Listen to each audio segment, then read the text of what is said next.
personne qui est plus proche du pouvoir que ça, mais je suis un Congolais et donc dans les soucis de la paix dans mon pays. Donc c'est pour dire qu'aujourd'hui, avec ces preuves de cette dame, ça démontre bien comme quoi que notre pays est envahi, ça démontre bien que les rebelles sont nourris, les rebelles sont... parce que cette dame, comment est-ce qu'elle reçoit l'argent? Ce n'est pas les rebelles qui vendent quelque chose et lui remettent. C'est l'argent provenant d'une autorité, l'argent provenant peut-être de Kinshasa ou d'ailleurs qu'on donne à la dame et la dame prépare et va donner aux ADF qui sont dans la forêt. Donc on voit bien qu'il y a des connexions de partout. Ce qui traduit même la difficulté même de l'état de siège. Ce qui traduit même la difficulté de nos militaires, parce que nos militaires ne peuvent que se battre sur des lois de guerre. Ils ne peuvent pas y aller, par exemple, bombarder tout un village. C'est là où on convie la population à observer, à être vraiment vigilant. Comme quoi que notre pays est envahi. Cette guerre dure au moins plus de 23 ans. À jamais cette guerre, les belligérants, les rebelles ont été inquiets par le passé. Ce n'est que maintenant qu'ils sont inquiets. Ce n'est que maintenant qu'il y a l'armée qui est derrière. Donc nous devons tout faire. Nous devons tout faire pour éradiquer cette guerre. Nous devons soutenir notre armée, les FARDC. C'est la preuve d'ailleurs qu'on est infiltré. C'est la preuve d'ailleurs que notre pays est combattu par un ennemi. Comme l'armée définit, c'est une guerre asymétrique.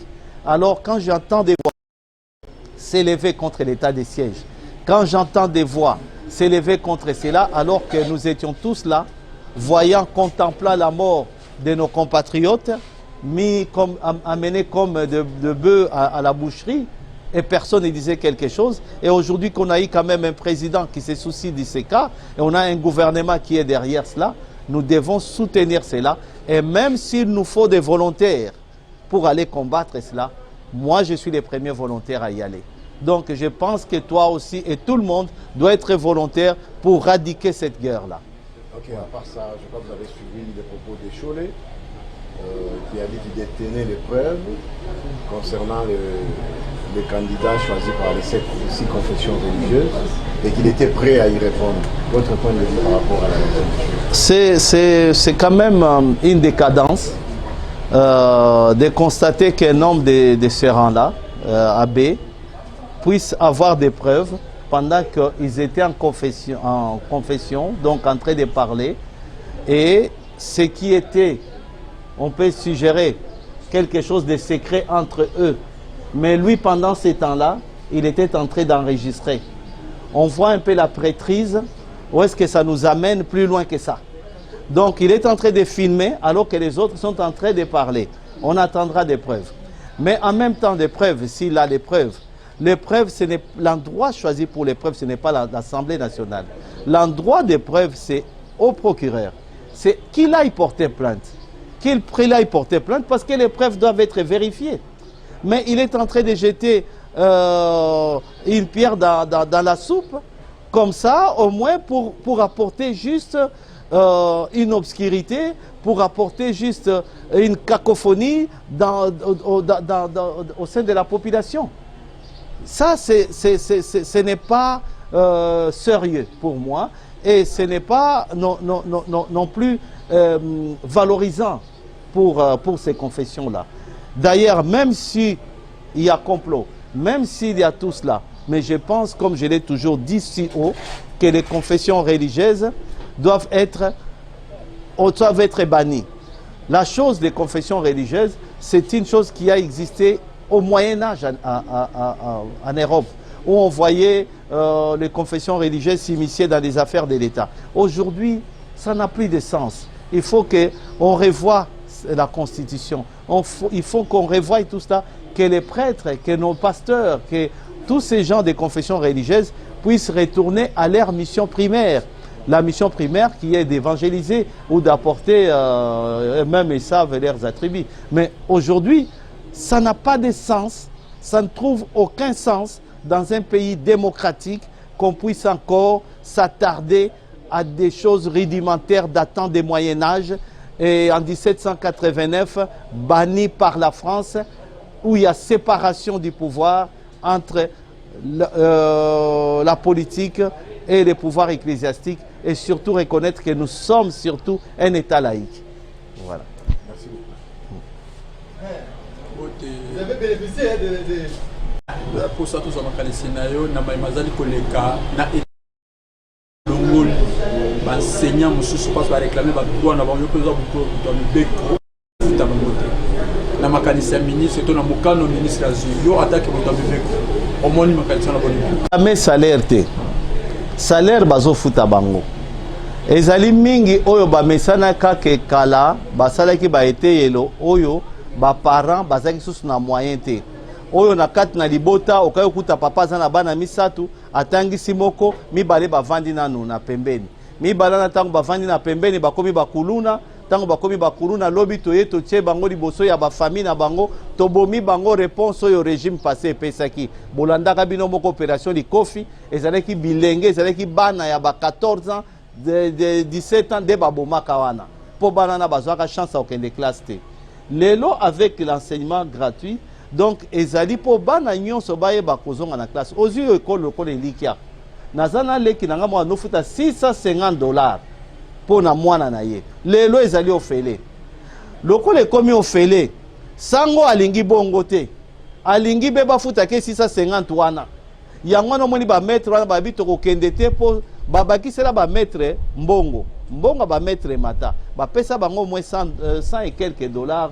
Même $150 na banza babakisela bango mbongo mais bao wana lokola bazaki na bekolo bafutaka mbongo ebele bango bazaki kozwa même plus de $600 yango nde omoni ke tokokende te balongola nani gratuité école mais gratuité école soki balongoli yango ba oyo baza na Équateur ba oyo bavandi kuna na Ituri ba oyo bavandi kuna na bamboka mike ba professeur bana bakotanga ndenge nini bakokende classe ndenge nini mboka ezali kobonga kaka na éducation yango nozomona ke mesure wana oyo bomoni ya gratuité école esalama poto yango na bomoni ba avancer nazosenga na population congolaise tozala derrière gratuité école to simba yango s'il faut kobimisa mbongo na biso moko pona kosala ete ekende liboso biso moko nde tokobongisa mboka na biso ebongi tosala yango pona poto basala yango mpe lolenge wana mais tokobandaka kokritike te ezali mabe bana boni ya basoda bazongi classe boyebaka bana basoda bandokende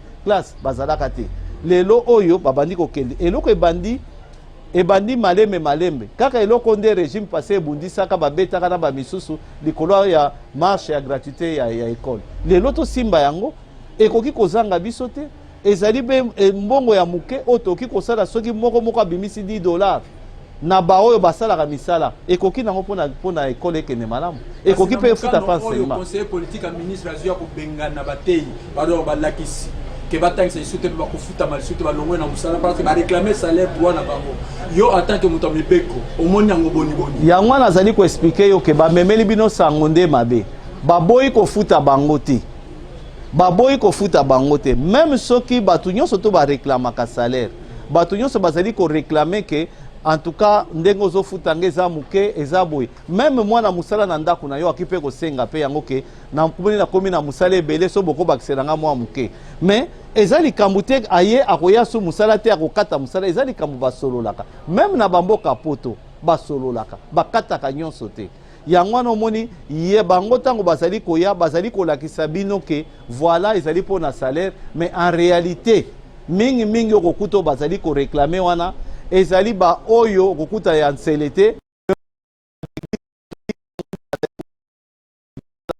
pourquoi parce que bazolinga mbongo oyo catholique azalaki kozwa oyo azalaki kozwa oyo bazalaki kofuta ye na bekole privé wana bango nde balingi kaka bafutaka bango mbongo wana mais bazali koyoka mawa te ya bana oyo baza na mai ndombe oyo bazali wapi oyo bazali na mbongo oyo baprofesseur oyo professeur avanda mikolo bando futa ye te basala bango rappel bakoma pe kofuta pe bango 150 en tout cas professeur wana za nesengo mais professeur ya boboto awa na Kinshasa ya kosepela te po azangi quelque chose po ye azako zwa 1000 mais bazongi sie ndenge moko na baninga po nini ya bande kozwa ya ba parents mais baparent wana bazaki kosouffrir, bazaki kotangisa bana nyonso te, azaki kotangisa ta mosusu na bana mitano atangisi kaka mibale.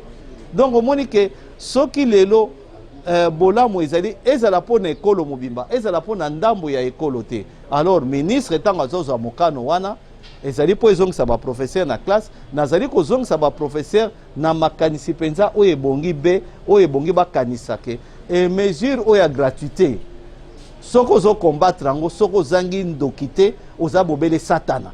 Po ekoki mesure oyo tomoni ndenge bana batraîner na kati na banzela, ndenge bana bazali kotanga te. Alors lelo soki eloko eye tomoni bao musu bazongeli kanyama kasese lelo ba produire ba tokomi kolia yango masango, tomoni pe bana classe, bana basoda bazongi pe classe, wapi eloko ya mabe na kati na likambo oyo bongi to soutenir te. Yango wana esengeli to fungola miso tozala vigilant, ata pasi ya likambo yango ezali na ebandeli, mais toyeba kopesa mayele pe makoki po nyonso ebonga be. Mais no tokende kaka na critique, gratuité kosimba te. Donc bolingi bana ngo bazongela ndenge bazaki liboso, ndenge tosalaka ba opération likofi ya koboma bango, nde eloko ekosepelisa bino, to bakende kelasi, to soutenir yango.